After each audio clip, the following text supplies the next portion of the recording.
위치도 위치지만 심지어 대부분의 여성들이 좌우 유방의 그 차이가 어느 쪽이 더 크고 작고 그런 거에 대해서도 잘 모르시는 분들이 많습니다. 그걸 미리 예측을 해서 수술하지 않으면 수술 이후에 어떤 가슴의 비대칭이 더 심해집니다.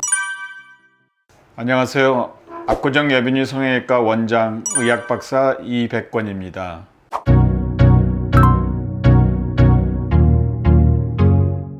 많은 여성들이 본인은 느끼지 못하지만은 실질적으로 이제 수술하러 왔을 때 정확한 계측을 합니다. 계측을 해서 보형물이 들어갈 그런 위치라든지 크기라든지 그런 걸 갖다 결정을 하게 됩니다. 위치도 위치지만 심지어 대부분의 여성들이 좌우 유방의 그 차이가 어느 쪽이 더 크고 작고 그런 거에 대해서도 잘 모르시는 분들이 많습니다. 그래서 제 경험상으로 봐서 정확한 계측을 하게 되면은 유두의 위치라든지 높이라든지 오목가슴에서의 유두의 위치, 가운데 중앙에서의 벌어진 정도 그런 걸 다 재보면은 거의 한 8, 90%는 다 비대칭이 있습니다.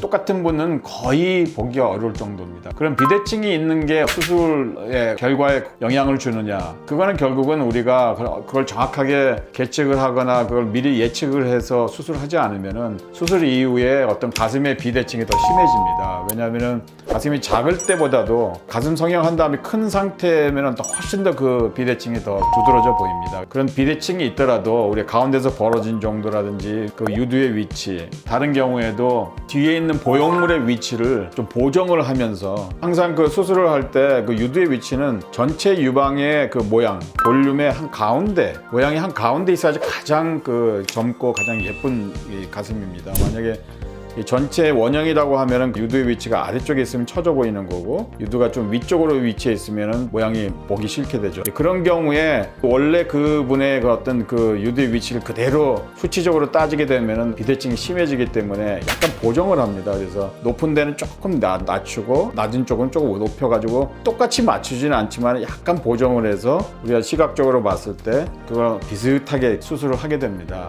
근데 그걸 정확하게 맞출 필요도 없습니다. 만약에 우리가 정확하게 맞춘다면 오히려 한쪽 유방은 예쁠 수 있지만 한쪽 유방이 만약에 높은 걸 갖다 너무 아래쪽에 내려서 딱 정확하게 맞췄다 그러면은 모양이 보기 싫게 되고 위쪽에 있는 그 유방 주름에다가 이렇게 또 맞추면은 또 이쪽에 너무 짧게 돼가지고 유방이 좀 처져 보이고 하는 그런 경우가 생깁니다. 그래서 경험적으로 그런 유방의 위치가 좀 다른 경우에는 뒤에 보형물의 위치를 양쪽을 약간 보정을 해서 하나하나를 봤을 때도 유방의 그 모양이 예쁘게 가능하면 그 모양을 해치지 않는 방면에서 보정을 하게 됩니다. 그거는 이제 유두의 위치나 유방 밑주름에 이제 비대칭이 있는 경우고 볼륨의 그 차이가 있는 경우에 물론 미미한 볼륨 차이는 사실은 본인도 모르지만은 굳이 그렇게 맞출 필요도 없습니다. 그래서 전 세계적으로 나오는 보형물의 사이즈가 보통 10cc 차이로 뭐 5cc 차이로 이렇게 아주 세밀하게 이렇게 보형물이 나오지는 않고 제품이 보통 20cc, 30cc 차이 나게 이렇게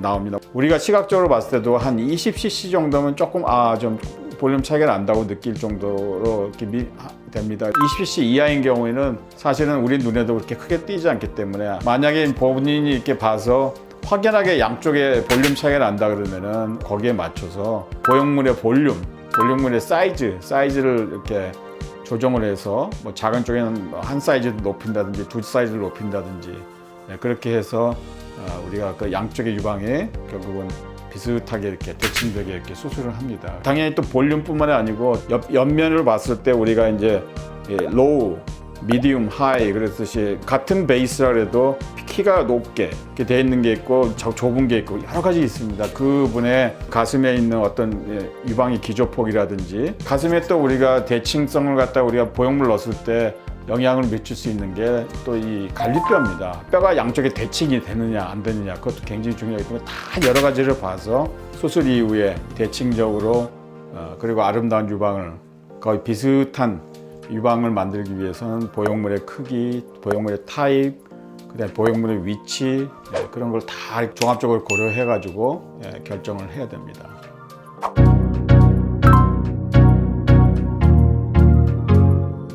근데 유방이 이렇게 미미하게 그 양쪽에 이렇게 비대칭이 아니고 한쪽에 확연하게 큰 경우가 있습니다. 역으로 얘기하면 한쪽에 확연히 완전히 그 작은 경우가 있습니다. 이제 그런 경우에는 사실은 일반적인 그 정상적인 상태는 아니라고 보고 그런 경우에는 어떤 그 질환이나 어떤 선천성 질환이나 아니면 후천성 질환이 있지 않는가 이렇게 꼭 확인을 해야 됩니다. 그래서 한 가지 예를 들면은 만약에 뭐 한쪽 유방은 정상인데 한쪽은 발달이 떨어져 가지고 한쪽이 작다. 그런 경우에는 우리가 이제 일반적으로 가장 먼저 이렇게 전문가들이 생각을 하는 게 이제 폴란드 증후군이라는 게 있습니다. 그래서 폴란드 증후군이라는 건 선천적으로 유방의 발달뿐만이 아니고 아주 심한 경우는 여기에 있는 그쪽에 있는 그 대흉근 근육이 발달이 떨어진 경우, 발달이 안 된 경우도 있고요. 그 심지어 더 심한 경우는 그쪽에 있는 갈비뼈 발달이 떨어진 경우, 생기지 않은 경우, 여러 가지가 있습니다. 그런 걸 갖다 우리가 확인을 해가지고 그쪽을 이제 보형물만 넣어도 되느냐, 아니면은 보형물 가지고 되지 않은 경우에는 우리가 이제 자가 조직 가지고 하는 경우도 있고 여러 가지 있어서 일단 그런 병적인 어떤 경우를 생각할 수 있고요. 또 어떤 경우는 한쪽이 모양이 뭐 적절하신데 한쪽이 유독 큰 경우, 그런 경우에 우리가 어떤 질환을 생각해 봐야 됩니다. 그래서 대표적인 질환이 시스토사르코마 필로이데스라는 그런 나중에 큰 섬유선정이 변화가 돼 가지고 굉장히 비대되는 경우가 있습니다. 이제 그런 질환은 그 자체를 갖다가 섬유선정을 제거하듯이 양성 종양을 제거를 해야 됩니다. 봐서 이렇게 어느 정도 우리가 약간 미미하게 이렇게 차이가 나는 거는 큰 문제 없이 정상적인 경우에 그럴 수 있지만 너무 확연하게 좌우 차이가 난다 그러면 반드시 전문의 진료를 받아야 됩니다. 적절한 처치를 해야 되는 걸로 되어 있습니다. 이상입니다.